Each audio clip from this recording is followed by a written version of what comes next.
CBSE class 10th maths exercise 1.4 introduction and full NCERT exercise solution.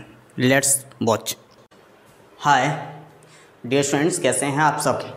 मैं P Singh KCC maths and science YouTube channel में आपका स्वागत करता हूं और उम्मीद करता हूं कि आप सब लोग अच्छे से मेरे वीडियोज़ को एंजॉय कर रहे होंगे। तो इस वीडियो में हम एक्सरसाइज 1.4 शुरू करने वाले हैं, जिसमें आपका इंट्रोडक्शन।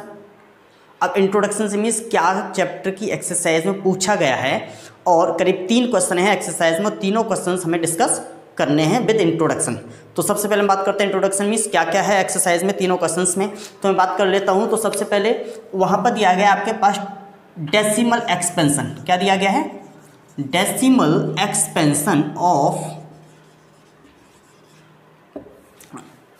एक्सपेंशन ऑफ रेशनल और इरेशनल नंबर। अब रेशनल और इरेशनल नंबर, अब इरेशनल नंबर्स को मैंने आपको पहले ही बताया था कि डेसिमल एक्सपेंशन जो होता है वो नॉन टर्मिनेटिंग और नॉन रीअकरिंग, मीन्स न तो वो रीअकर होगा और ना ही वो कभी टर्मिनेट होगा।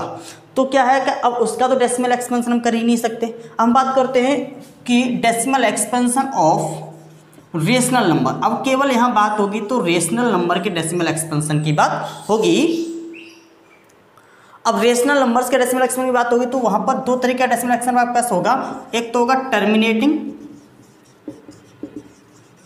और एक होगा नॉन टर्मिनेटिंग। टर्मिनेटिंग और नॉन टर्मिनेटिंग। अब 2 तरीके के डेसिमल एक्सपेंशन आपको मिलेंगे। एक तो टर्मिनेटिंग मीन्स जो एंड हो जाए, और नॉन टर्मिनेटिंग जो कभी भी एंड ना हो, जिसे हम बोल सकते हैं रीअकरिंग। इसका मतलब वो बार बार आकर होगा, मीन्स वो नंबर बार बार आपका आएगा। अब हम किसी भी नंबर को विदाउट एक्चुअली डिवीजन, हमें परफेक्टली डिवाइड नहीं करना है, विदाउट एक्चुअली डिवीजन हमें ये बताना है क्या वो नंबर टर्मिनेटिंग होगा या नॉन टर्मिनेटिंग। इसके लिए हम क्या करते हैं, जैसे कोई भी अगर रेशनल नंबर है तो किसकी फॉर्म में लिखा जाता है? P/Q की फॉर्म में। किसकी फॉर्म में लिखा जाता है? P/Q की फॉर्म में। तो यहाँ पर ये जो टर्म दिया गया Q, that is called denominator। Q that is called denominator। तो इसके जब हम प्राइम फैक्टर्स करेंगे, क्या करेंगे? Prime factors. तो prime factors of Q must have the factors of only 2 and 5। तो इसके जो प्राइम फैक्टर्स हैं, अगर उसके पास केवल 2 और 5 के फैक्टर हैं, इसके अलावा किसी का फैक्टर नहीं है, तो वो होगा टर्मिनेटिंग। कैसा होगा? टर्मिनेटिंग। और अगर 2 या 5 के अलावा अगर किसी का भी फैक्टर है तो वो हो जाएगा नॉन टर्मिनेटिंग। लेकिन हमें ये बात ध्यान रखनी है कि P/Q, यहाँ पर P और Q दोनों को प्राइम नंबर हों। ऐसा ना हो कि ये नीचे से कोई नंबर ऐसा है जिससे ऊपर वाला कुछ कट रहा हो। क्यों कटने से क्या होता है, वो सिंपलेस्ट फॉर्म में आ जाएगा। तो हमें क्या है, पहले से ही सिंपलेस्ट फॉर्म में नंबर दिया गया हो, और सिंपलेस्ट फॉर्म में अगर होगा तो यहाँ पर Q के जो फैक्टर्स हैं, प्राइम फैक्टर्स हैं, वो 2 और 5 अगर होते हैं तो वो होगा आपका टर्मिनेटिंग, और 2 और 5 के अलावा कुछ होते हैं तो वो होगा नॉन टर्मिनेटिंग। तो इसके लिए हम एक लैंग्वेज से लिख लेते हैं, decimal expansion of P/Q is terminating if Q has factors, factors in the form of, क्या लिखेंगे? factors in the form of 2 की पावर n और 5 की पावर m। इट मीन्स 2 और 5 के ही फैक्टर होंगे। अब 2 हों, 4 हों, 6 हों, 8 हों, 10 हों, 50 हों, कितने होंगे इससे हमें कोई फर्क नहीं पड़ता। तो decimal expansion of P/Q is terminating if Q has factors in the form of 2 की पावर n, 5 की पावर m। अगर इसके अलावा, मैंने आपसे पहले कह चुका हूँ कि 2 और 5 के अलावा अगर किसी का फैक्टर आ गया तो वो हो जाएगा नॉन टर्मिनेटिंग। अब कुछ बच्चे कहते हैं कि सर केवल 2 का फैक्टर हो तो, केवल 5 का फैक्टर हो तो, या फिर 2 और 5 दोनों के हो तो तीनों ही केस में वो है टर्मिनेटिंग। केवल 2 के फैक्टर है तो भी टर्मिनेटिंग, केवल 5 के फैक्टर है तो भी टर्मिनेटिंग, केवल 2 और 5 के फैक्टर है तो भी टर्मिनेटिंग। इसका मतलब 2 और 5 के अलावा अगर कोई नंबर हमें दिखता है, और कोई नंबर कौन सा दिख सकता है, 3, 7, और तो कोई दिखेगा नहीं। इसका मतलब 2 और 5 के अलावा अगर 3 और 7 अगर दिखता है तो दोनों को कैसा हो जाएगा, नॉन टर्मिनेटिंग और नॉन रीअकरिंग, वो बार बार आपका अकर होगा, कंप्लीटली टर्मिनेट नहीं होगा। तो ये हमें एक्सरसाइज 1.4 में यूज करना है, कौन सा टर्म टर्मिनेटिंग होगा, कौन सा नॉन टर्मिनेटिंग होगा विदाउट एक्चुअली डिवीजन। तो स्टार्ट करते हैं अपनी एक्सरसाइज 1.4 क्वेश्चन नंबर 1। और क्वेश्चन नंबर 1 में हमारे पास करीब पार्ट दिए गए 10, और 10 पार्ट में से कुछ पार्ट ऐसे हैं जो टर्मिनेटिंग होंगे, कुछ पार्ट ऐसे हैं जो नॉन टर्मिनेटिंग होंगे। तो जो पार्ट आपके टर्मिनेटिंग हैं वो क्वेश्चन नंबर 2 में उसने इंक्लूड कर दिया। अगर टर्मिनेटिंग है तो उनका डेसिमल एक्सपेंशन क्या आएगा, वो क्वेश्चन नंबर 2 आता है उसका। अब बात आती है क्वेश्चन नंबर 3। क्वेश्चन नंबर 3 में कुछ पार्ट दिए गए 3 या 4, और उन पार्ट से बताया गया है कि वो डेसिमल एक्सपेंशन दिया गया है वो रेशनल होगा या इरेशनल होगा। अगर रेशनल है तो क्यू किसकी फॉर्म में होगा। Keep continue to watch the solution of exercise 1.4। Okay students, अब हम शुरू करने वाले एक्सरसाइज 1.4। और 1.4 शुरू करने से पहले आप सभी लोग अपने हाथ में एनसीईआरटी बुक ले लीजिए, क्योंकि मैं क्वेश्चंस को यहाँ लिखूंगा नहीं, डायरेक्ट आपका सॉल्व करूंगा। तो जैसे पहला क्वेश्चन दिया गया है, without actually performing the long division, बिना लॉन्ग डिवीजन किए, मीन्स आपको पूरा डिवीजन नहीं करना है, बिना लॉन्ग डिवीजन किए आपको ये बताना है कि उस किसी भी रेशनल नंबर का, किसी भी दिए गए रेशनल नंबर का जो डेसिमल एक्सपेंशन होगा वो टर्मिनेटिंग होगा या नॉन टर्मिनेटिंग होगा, ये हमें डिसाइड करना है विदाउट परफॉर्मिंग द डिवीजन।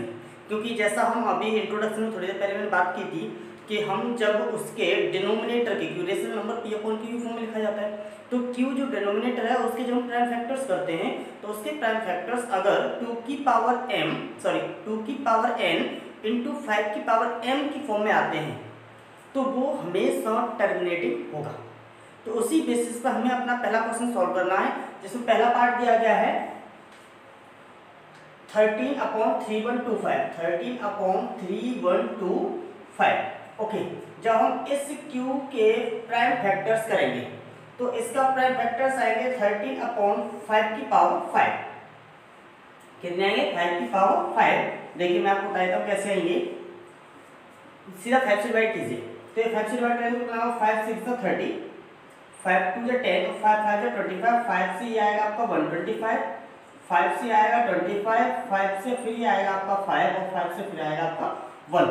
तो 5 कितने टाइम्स है, 1 2 3 4 5, इसका ये हो जाएगा 5 की पावर 5। तो हम यहाँ लिखेंगे डिनोमिनेटर इज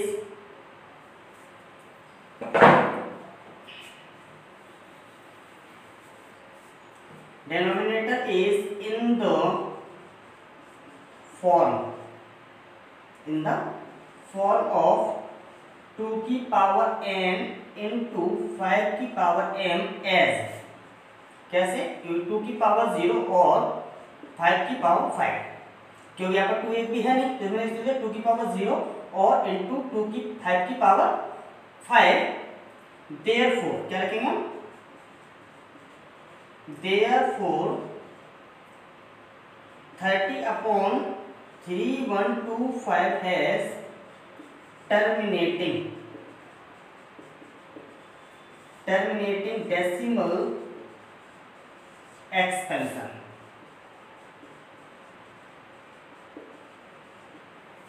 बात समझ में आ गई, क्योंकि हमने जब इसके फैक्टर किए तो ये जो फैक्टर्स थे वो 5 की पावर 5 मींस वो इस फॉर्म में थे।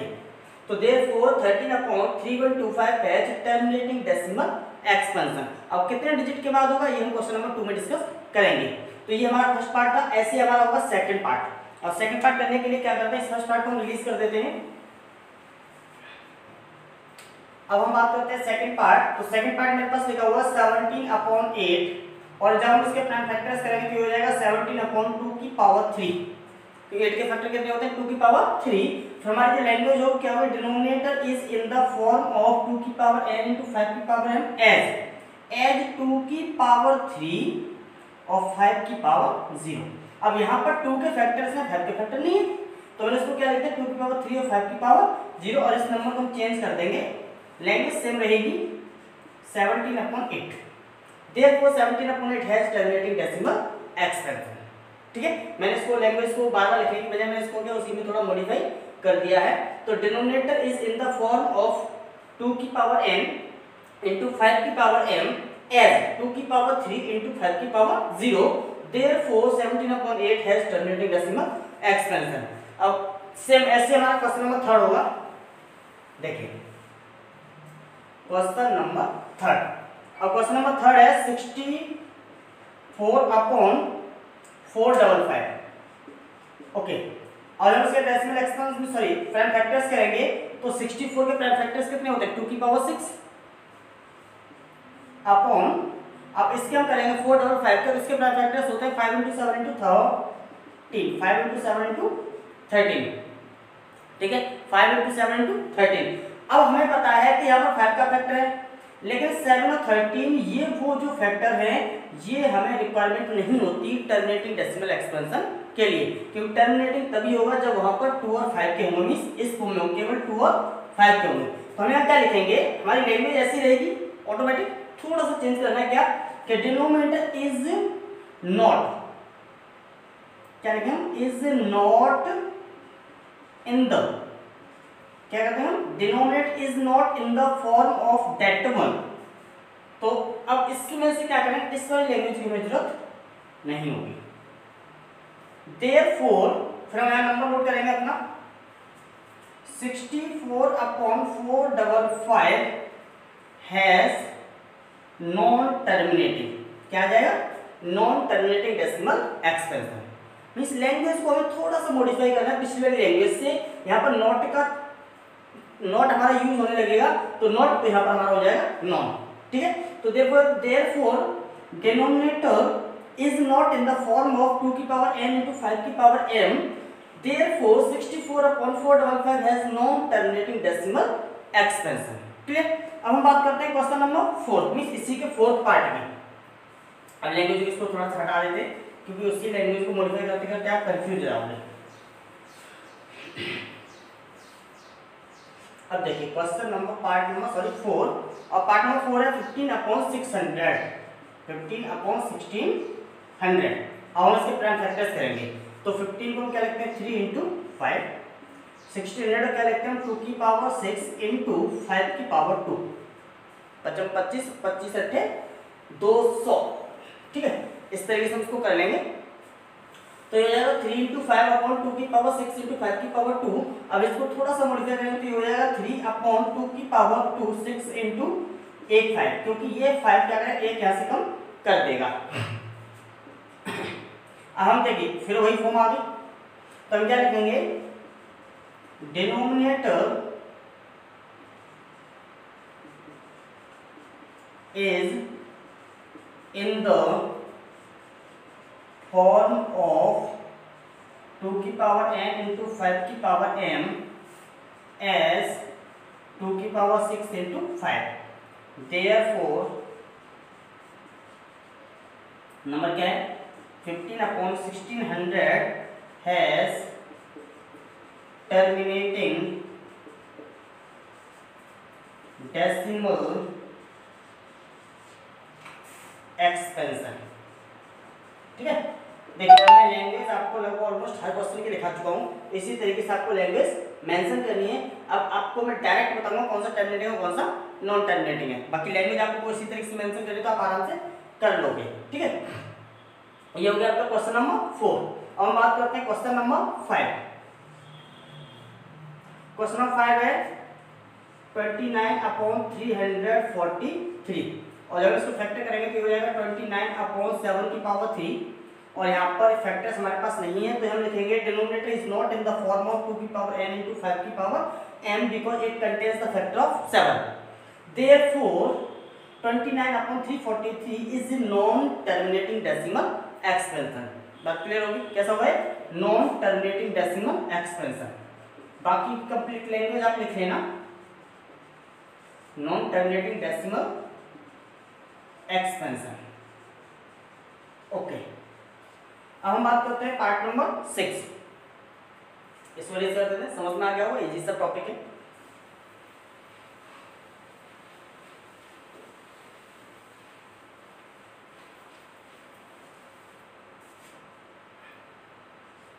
Part number 6। पार्ट नंबर 6 में लिखा हुआ है 23 अपॉन 2 की पावर 3 और 5 की पावर 2। देखिए इस क्वेश्चन में ऑलरेडी उसने क्यू के फैक्टर करके दिए हुए हैं, तो हमें फैक्टर करने की आवश्यकता नहीं है। हम यहाँ पर डायरेक्ट लिखेंगे कि denominator has the denominator is in the form of 2 की पावर n into 5 की पावर m as 2 की पावर 3 into 5 की power 2। Therefore the decimal expansion is in the form of terminating। तो कैसा हुआ है? टर्मिनेटिंग। तो बाकी की लैंग्वेज मैंने पहले दूसरे क्वेश्चन आपको लिखा दिए, मैं डायरेक्ट आपको लिख देता हूँ ये कैसा होगा? टर्मिनेटिंग। ऐसे हम बात करते हैं पार्ट नंबर 7 की। इसमें लिखा हुआ है 129 अपॉन 2 की पावर 2, 5 की पावर 7 और 7 की पावर 5। अब यहाँ पर भी ये 7 एक फैक्टर ऐसा है जिसकी हमें रिक्वायरमेंट नहीं थी, इसलिए कैसा होगा? Non terminating. क्लियर? ऐसे ही हम बात करते हैं पार्ट नंबर 8 की। पार्ट नंबर 8 में लिखा हुआ था 6 अपॉन 15। इसको सिंप्लीफाई करेंगे 3 2 या 6 और 3 5 जा 15, तो ये हो जाएगा 2 अपॉन 5। ये भी हमारे पास केवल 5 का एक फैक्टर है, इसका मतलब ये भी कैसा हुआ? टर्मिनेटिंग। ऐसे हम पार्ट नंबर 9 की बात करते हैं। तो पार्ट नंबर 9 में लिखा हुआ है 35 अपॉन 50। इसको काट लेंगे 5 से, 5 7 जा 5 से 10 टाइम्स। इसका 7 अपॉन 10, इसको हम लिख सकते हैं 7 अपॉन 2 इंटू 5। अब यहाँ पर भी 2 और 5 के दो फैक्टर है केवल, बाकी किसी का कोई फैक्टर नहीं है, इसलिए कैसा हो जाएगा? टर्मिनेटिंग। क्लियर? ओके, अब हम बात करते हैं पार्ट नंबर 10 की, जिसमें लिखा हुआ है 77 अपॉन 210। 7 से इसको काट लेंगे 11 टाइम्स अपॉन 7 3 जा 30 टाइम्स, और जब इसे फैक्टर करेंगे तो हो जाएगा 11 अपॉन 2 इंटू 3 इंटू 5। कितना है? 2 इंटू 3 इंटू 5। अब यहाँ पर देखिए 2 का फैक्टर है, 5 का फैक्टर है, लेकिन 3 का एक एक्स्ट्रा फैक्टर है, और 3 का एक्स्ट्रा फैक्टर होने की वजह से कैसा हुआ है? Non terminating. हाँ सही कहा आपने, कैसा हुआ है? Non terminating. इस तरीके से आपको टर्मिनेटिंग और नॉन टर्मिनेटिंग केवल जज करना है without performing the long division. जैसे मैंने 1 to 10 पार्ट में किसी में भी कोई डिवीजन नहीं किया, केवल प्राइम फैक्टर्स के बेसिस पे बताया कि वो टर्मिनेटिंग होगा या नॉन टर्मिनेटिंग होगा। ऐसे ही आपको ये टर्मिनेटिंग और नॉन टर्मिनेटिंग जज करने हैं। ठीक है, अब बात करते हैं क्वेश्चन नंबर 2 की। तो क्वेश्चन नंबर 2 में क्या किया उसने लिखा है write down the decimal expansion of those numbers which are terminating in question number 1। तो इसका क्वेश्चन नंबर 1 जो 10 पार्ट्स थे उसमें जो टर्मिनेटिंग डेसिमल एक्सपेंशंस थे उनको हमें ये दिखाना है कि कितने टर्म्स के बाद वो टर्मिनेट हो जाएगा या फिर डेसिमल एक्सपेंशन उसका क्या आएगा। तो मैं आपको बता दूं कि जब हमने फर्स्ट पार्ट किया था उसमें करीब 6 पार्ट ऐसे थे, 10 में से 6 पार्ट ऐसे थे जिसका टर्मिनेटिंग डेसिमल एक्सपेंशन आया था। अब वो कौन कौन से टर्मिनेटिंग डेसिमल एक्सपेंशन आए थे उनको मैं डिस्कस यहाँ करता हूँ। तो सबसे पहले बात करेंगे क्वेश्चन नंबर 2 में पार्ट नंबर 1 की, क्योंकि पार्ट नंबर 1 और 2 दोनों ही हमारे टर्मिनेटिंग थे। पार्ट नंबर 1 और 2 दोनों ही टर्मिनेटिंग थे। अब देखिए यहाँ पर भी हमें क्या करना है? डिवाइड नहीं करना है। डेसिमल एक्सपेंशन निकालने के लिए हमें डिवाइड नहीं करना है, हमें डायरेक्ट बिना डिवाइड किए उसका डेसिमल एक्सपेंशन बताना है कि क्या डेसिमल एक्सपेंशन उसका आएगा। चलिए अब बात करते हैं क्वेश्चन नंबर पहला जो पार्ट था उसमें लिखा हुआ था 13/3125, जिसको हमने लेके आए थे कि 5 की पावर 5। देखिए ऐसे क्वेश्चंस को जब भी हम करते हैं तो हमारे पास जो लिखा होता है ना क्यू किसकी फॉर्म में होता है? 2 की पावर n और 5 की पावर n। और जब भी हमें डेसिमल एक्सपेंशन निकालना हो ऐसे नंबर्स का तो हम इनकी पावर दोनों को क्या करते हैं? सेम कर लेते हैं। क्या कर लेते हैं? सेम। और सेम करने के लिए क्या करेंगे कि कुछ नंबर्स का ऊपर नीचे दोनों में मल्टीप्लाई करेंगे। तो जैसे हम जानते हैं कि P/Q में अगर हम सेम नंबर से ऊपर नीचे मल्टीप्लाई कर दें तो फ्रैक्शन में कोई फर्क नहीं पड़ता, क्योंकि ये होता है इक्विवेलेंट फ्रैक्शन। सेम वैसे ही अब हम क्या करेंगे, यहाँ पर 13/5 की पावर 5 दिया गया तो ऊपर नीचे मल्टीप्लाई करेंगे 2 की पावर 5 और नीचे भी करेंगे 2 की पावर 5, क्योंकि ये दोनों सेम हो गए। जैसे मैंने आपको बताया था क्योंकि मुझे क्या करना, दोनों की पावर सेम करनी। अब यहाँ पर तो 2 तो था ही नहीं, तो मैंने क्या किया, 2 की पावर 5 और 2 की पावर 5 ऊपर नीचे मल्टीप्लाई कर दिया। अब ये हो जाएगा 13 इंटू 2 की पावर 5 जब हम मल्टीप्लाई करते हैं तो वो आता है, देखिए साइड करके देख लेते हैं, 2 दूनी 4 दूनी 8 16 दूनी 32, ये आएगा 32। तो हो जाएगा 32 अपॉन, अब देखिए इसमें क्या करेंगे, ये हो जाएगा 5 2 जा 10 और 10 की पावर 5। क्लियर, ये क्या है, क्लास 9 तो हमने पढ़ा था एक्सरसाइज 1.6 में। तो ये हो जाएगा 5 2 जा 10 और 10 की पावर 5, और मल्टीप्लाई कर लेते हैं इसका और इसका, 13 दूनी 26, 13 की 39 और 39 और 2 41, और ये हो जाएगा आपके पास 1 2 3 4 5, 1 2 3 4 5, तो यहाँ 1 2 3 2 जीरो लगा लेंगे, आ गया ना इजीली। बस क्या ध्यान रखना है कि यहाँ पर नीचे के जो डिनोमिनेटर थे वहाँ पर 2 और 5 दोनों की पावर हमें सेम कर लेनी है by multiplying the remaining factors.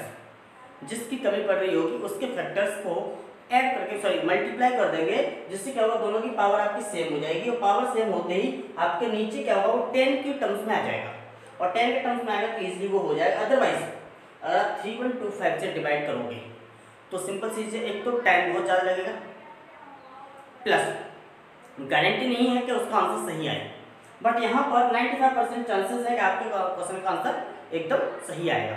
अब बात करते हैं क्वेश्चन नंबर सेकंड की, क्योंकि सेकंड भी हमारा टर्मिनेटिंग डेसिमल एक्सपेंशन ही था। तो सेकंड में क्वेश्चन दिया गया 17/8, सेकंड पार्ट में क्या दिया गया था, 17/8, इसका मतलब ये था 17/2 की पावर 3। अब यहाँ पर किसकी कमी है, मुझे मल्टीप्लाई करने की, 5 की पावर 3, किसकी, 5 की पावर 3, तो यहाँ पर मैं मल्टीप्लाई करूंगा 5 की पावर 3, और 5 की पावर 3 का मतलब होता है 125, और ये हो जाएगा आपका 5 2 जा 10 की पावर 3। Clear, okay.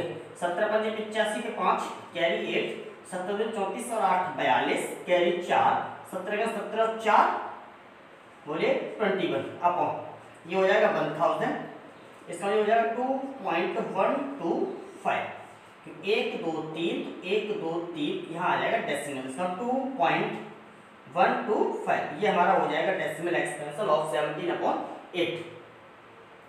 बात समझ में आ गई। चलिए ये तो 8 तक इजी सा नंबर हम आसानी से डिवाइड कर सकते हैं, चेक कर लेते हैं क्या आंसर सही आया नहीं आया। तो इसमें क्या करेंगे, 8 से 17 डिवाइड करेंगे, 8 दूनी 16, रिमाइंडर 1 0, पॉइंट लगा के 8 एकन 8, बच्चे 2 0, 8 दूनी 16, बच्चे 4 0 और 8 दूनी 40, देखिए 2.215, 2.25, इसको तो हम इस तरीके से करेंगे, क्योंकि यहाँ पर जरूर नहीं कि छोटा सा नंबर, कभी कभी बहुत बड़ा नंबर भी वहाँ पर हो सकता है, और अगर बड़ा नंबर आएगा तो हमें डिवाइड करने में आसानी नहीं होगी। लेकिन अगर हम इस तरीके से डेसिमल एक्सपेंशन निकालेंगे तो इस तरीके का आसानी से उसका डेसिमल एक्सपेंशन निकाल सकते हैं। ओके, अब थर्ड पार्ट जो था हमारा वो था नॉन टर्मिनेटिंग, तो हमें उसको लेने की जरूरत नहीं है। अब हमारा फोर्थ पार्ट था वो भी था टर्मिनेटिंग, और फोर्थ पार्ट जब टर्मिनेटिंग था तो हमें फोर्थ पार्ट भी लेना पड़ेगा। चलिए अब बात करते हैं पार्ट नंबर 4 की। पार्ट नंबर 4 था जिसमें क्वेश्चन लिखा हुआ था 15/1600, क्या लिखा हुआ था, 15/1600, और जब हमने उसके फैक्टर किए थे वो आए थे 15/2 की पावर 6 इंटू 5 की पावर 2। देखिए यहाँ 2 की पावर 6, यहाँ 5 की पावर 2, और 5 की पावर 2 है, इसका मतलब कितने फैक्टर की कमी है, 5 की पावर 4, तो हम क्या करेंगे ऊपर नीचे 5 की पावर 4 से मल्टीप्लाई कर देंगे, और 5 की पावर 4 से मल्टीप्लाई करेंगे तो ये हो जाएगा 15 इंटू 625, क्योंकि 5 की पावर 4 आता है 625, और ये हो जाएगा आपके पास 2 की पावर 6 इंटू 5 की पावर 6। Clear, okay. इसको 15 का मल्टीप्लाई करेंगे, 15 5 75 कैरी 7, 15 2 30 और 7 37 कैरी 3, 56 90 90 और 3 93। क्लियर, अपॉन ये हो जाएगा 5 2 10 की पावर 6, ये हो जाएगा 9375 अपॉन, अब 6 की पावर तो हम पहले खोल लेते हैं, 1 2 3 4 5 6, ये 4 है मेरे पास, इसमें 2 मुझे पॉइंट 0 लगाने पड़ेंगे। 1 2 9 3 7 5, ये मेरा उसका आ जाएगा आंसर।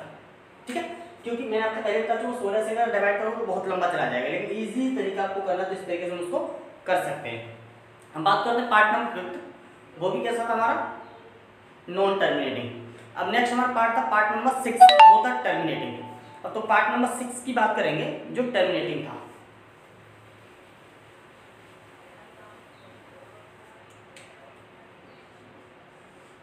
पार्ट नंबर 6 जिसमें लिखा हुआ था कि 23/2 की पावर 3 इंटू 5 की पावर 2, 23/2 की पावर 3 इंटू 5 की पावर 2। अब यहाँ पे देखिए 2 की पावर 3 है, 5 की पावर 2 है, इसका मतलब हमें कमी पड़ रही है तो सिर्फ एक 5 की, तो हमने ऊपर नीचे 5 का मल्टीप्लाई कर दिया। अब ये हो जाएगा 23 पंजे बोलो 115। ठीक है, 115 बटे 2 की पावर 3 इंटू 5 की पावर 3, और ये हो जाएगा 115 अपॉन 10 की पावर 3, इसका 115 अपॉन 1000, इसका हो जाएगा 0.115। क्लियर? ओके, अब पार्ट नंबर 7 भी हमारा नॉन टर्मिनेटिंग था। पार्ट नंबर 8 हमारा था 2/5। पार्ट नंबर 8 क्या था, 2/5 सिंपलेस्ट करके आया था, वैसे तो होता 6/15। ठीक है, लेकिन मैं काट के उसको लिख दिया 2/5। तो मैंने आपसे क्या कहा, इसको सिंपलीफाई करने के कारण 2 का मल्टीप्लाई कर देंगे ऊपर नीचे,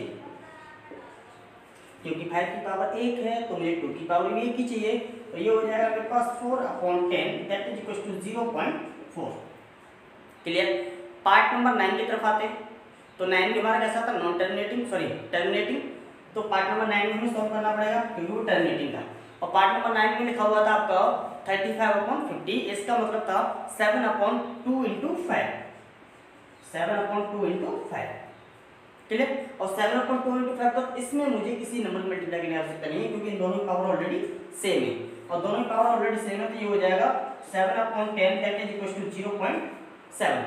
और पार्ट नंबर 10 जो था वो मेरा नॉन टर्मिनेटिंग था, तो मुझे उसे भी सॉल्व करने की आवश्यकता नहीं है।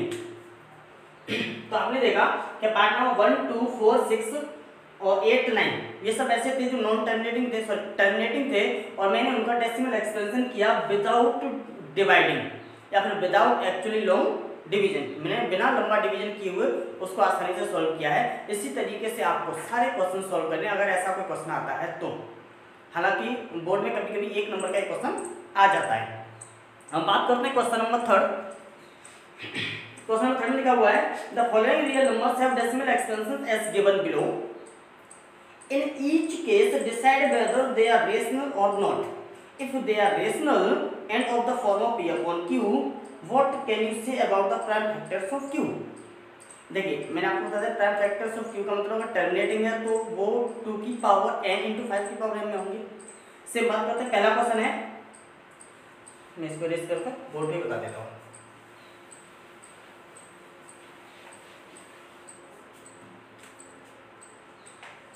थर्ड का first part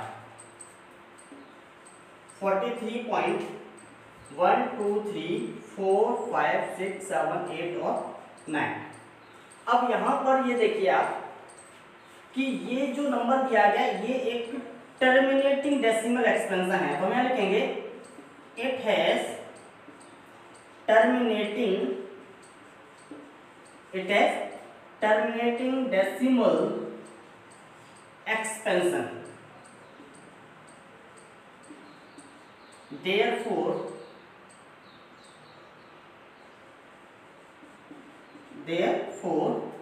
it is a rational number।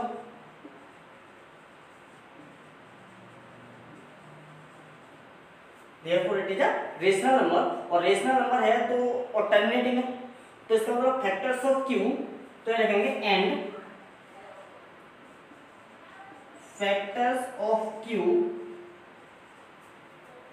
has only 2 and 5, and factors of q has only 2 and 5 as a prime factor, as a prime factors because it is terminated। और terminating अगर होते हैं तो 2 और 5 के ही उसके अंदर प्राइम फैक्टर्स होते हैं इन द फॉर्म ऑफ जो भी हमारी होगी वो हम उसमें लिख देंगे। अब ऐसे हमारा क्वेश्चन नंबर सेकंड है।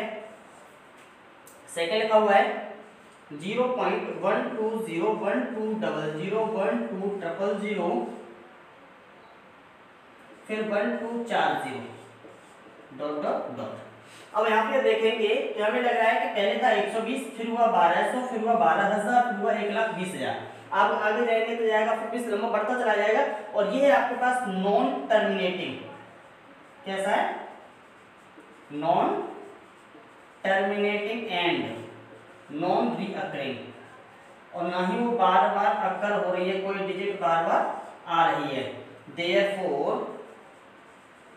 therefore it is irrational number।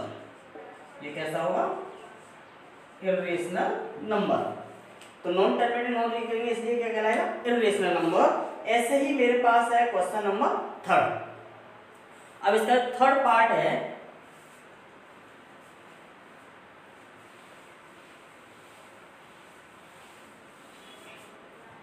देखिए पार्ट नंबर थर्ड, इसमें लिखा हुआ है 43.12345 6 7 8 और 9, और इस पर लगा हुआ बार। क्लियर, इस पे क्या लगा हुआ है, बार। तो हम यहां लिखेंगे it has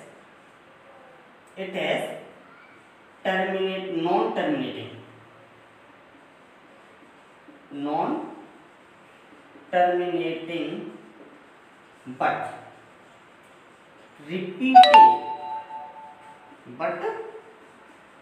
repeating decimal expansion। therefore it is, कैसा होगा ये, rational number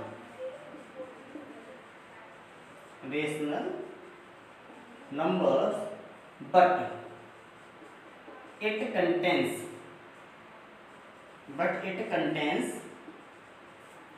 factors of q other than 2 and 5।